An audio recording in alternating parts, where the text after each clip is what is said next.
Abatuuze b'e Nassereganda enfunda nnyingi bazze basanga okusoomoozebwa okw'amasannyalaze agavaavaako buli kadde. Kati akawungeezi k'eggulu abatuuze bagenze okutunula ku kikondo nga balabayo omutuuze kyokka ng'amasannyalaze tebalina.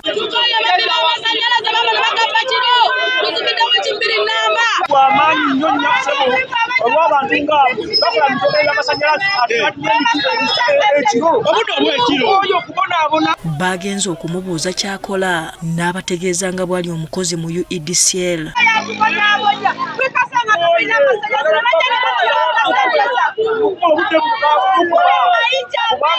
Kino kyatabudde abatuuze ne bava mu mbeera.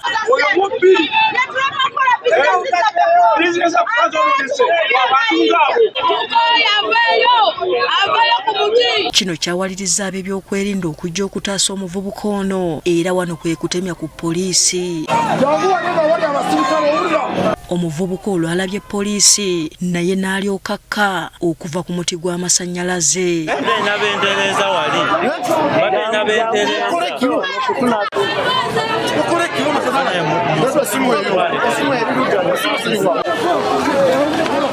Mukuba waki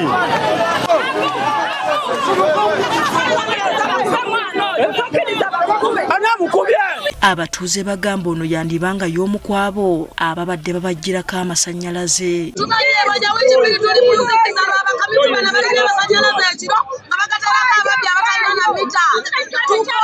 Tukivuumirira nze ng'omukulembeze sijja kukkiriza mbeera y'abantu abo.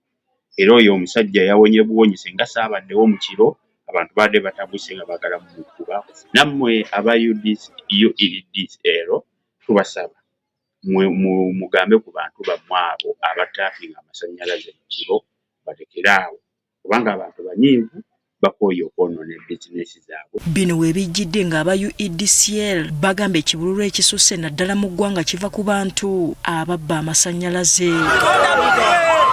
Eyakwatiddwa yatwaliddwa ku poliisi y'e Gganda nga n'okunoonyereza bwe kugenda mu maaso.